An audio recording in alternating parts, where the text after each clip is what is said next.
خدا نے کہا کہ میں اس کے ذریعے دنیا کو بچاؤں گا، اور خداوند نے اپنے بندہ نوح سے کہا کہ میں 40 دن اور 40 رات جو ہے وہ بارش ڈالوں گا، اور جو تمام روئے زمین پر کوئی چیز ایسی نہ ہوگی جو ڈکی نہ جائے، یعنی اتنا پانی آ جائے گا۔ لیکن اس سے پیشتر کہ پانی آئے تو ایک بیڑا بنا، اور اس میں نر اور مادہ اور جو مطلب کہ ہیں ان کو ساتھ لے، اور اپنے بیٹوں اور بیٹیوں کو ساتھ لے، اور وہ جو خاندان ایک فیملی اور جو جانوروں کی فیملی ساری اس طرح سے وہ 40 دن بعد وہاں پہ جب بارش ختم ہوئی تو پہلی تلاوت میں کیا باجی ہے؟ پہلے کس کو بھیجا تھا؟ انہوں نے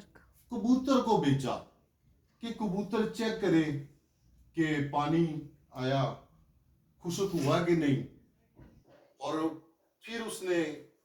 کس کو بھیجا تھا؟ پہلے کوے کو بھیجا تھا، پہلے کوے کو بھیجا تھا اور پھر کبوتری کو بھیجا تھا، ایسی ہے نا؟ تو یہ خدا اپنے بندوں کو حکمت اور دانائی بخشتا ہے، اور اسی طرح سے جب ہم دوسری تلاوت میں مرکز کی انجیل کے دیکھتے ہیں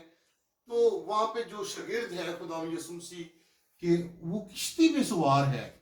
اور ان کے پاس صرف ایک ہی روٹی ہے، وہ روٹی لانا بھول گئے تھے، کیونکہ پرانے زمانے میں ایسا ہوتا تھا کہ لوگ جب سفر پہ جاتے تھے تو وہ اپنا کھانا جو ہے باندھ لیتے تھے، جس طرح سے ابھی ہم جب بچوں کو اسکول بھیجتے ہیں تو کیا کرتے ہیں؟ ٹفن دے کر بھیجتے ہیں تاکہ یہ آدھی چھٹی پہ کیا کرے؟ لنچ کر سکے یا تھوڑا سا کھا سکے۔ تو لیکن یسوع مسیح انہیں کہتا ہے کہ فریسیوں کے خمیر سے بچ کے رہنا، یعنی اب ہماری لیڈیز بیٹھی ہوئی ہیں، آپ کو پتہ ہے کہ اتنا سا خمیر ہو اور پورے آٹے کو کیا کر دیتا ہے؟ خمیر کر دیتا ہے۔ اسی طرح سے نمک کا بھی ایسے ہی حال ہے، اگر اتنا سا نمک ڈالیں تو وہ پورا جو ذائقہ ہے، چاہے سبزی لگا لیں چاہے آپ چاول لگا لیں، اس کا ذائقہ جو ہے چینج کر دیتا ہے۔ لیکن فریسیوں کے خمیر سے جو ہے خداوند یسوع مسیح جو ہے وہ باز رہنے کے لیے شاگردوں کو تلقین کرتے ہیں، جس طرح سے پچھلی تلاوت میں ہم نے دیکھا تھا کہ خدا نے آدم کو کہا تھا کہ تو باغبان کر اور ان چرند پرند کی حکومت کر۔ اسی طرح سے آج کی تلاوت میں یسوع مسیح جو ہے وہ شاگردوں کو خبردار کر رہے ہیں۔ کس سے خبردار کر رہے ہیں؟ فریسیوں کے خمیر سے۔ اب فریسی جو ہے ایک جو اچھے درجے کی جو قوم تھی، وہ تھی جو علماء تھے، ان میں پڑھے لکھے لوگ پائے جا رہے تھے، لیکن خدا کہہ رہے ان سے بچ کے رہو۔ اب یہ بڑی حکمت کی بات ہے، کیونکہ خدا جو ہے اپنے بندوں کو گائیڈ کرتا ہے، ان کی رہنمائی کرتا ہے، ان کی مدد کرتا ہے، اور وہ جو بھی پروگرام رکھتا ہے، جیسے ابھی ہم نے ذکر کیا اپنا نوح کا کہ اس نے اس طرح سے پہلے ایک کوے کو بھیجا، اور پھر اس نے کبوتری کو بھیجا،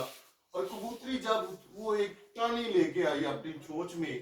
جس سے پانی جو تھا وہ اس کو پتہ چل گیا کہ پانی جو ہے اب خشک ہو گیا ہے، تو اب ہم جو پانی والا جہاز ہے ہم اس سے نیچے اتر سکتے ہیں۔ تو اسی طرح سے اب وہ شاگرد آپس میں بات کر رہے ہیں کہ ہمارے پاس تو روٹی بھی نہیں ہے، ایک روٹی ہے ہمارے پاس، تو یہ کون سے خمیر کی بات کر رہا ہے؟ لیکن خدا انہیں، کیونکہ فریسی لوگ جو تھے وہ دکھاوے کے لیے اپنے آپ کو ایسے سیٹ کرتے تھے، یوں دعا کرتے تھے، یوں بیٹھتے تھے، یعنی رسمتاً، لیکن وہ دل سے خدا سے دور تھے۔ اس لیے خدا آج کی تلاوت میں ہمیں یہ سکھانا چاہتا ہے کہ ہم نہ صرف دکھاوے کی دعا کریں، نہ صرف ہم خدا کے کام دکھاوے کے لیے کریں، بلکہ ہم روح اور دل سے خدا کے کاموں کو کریں، تاکہ جس طرح سے ابھی ہم نے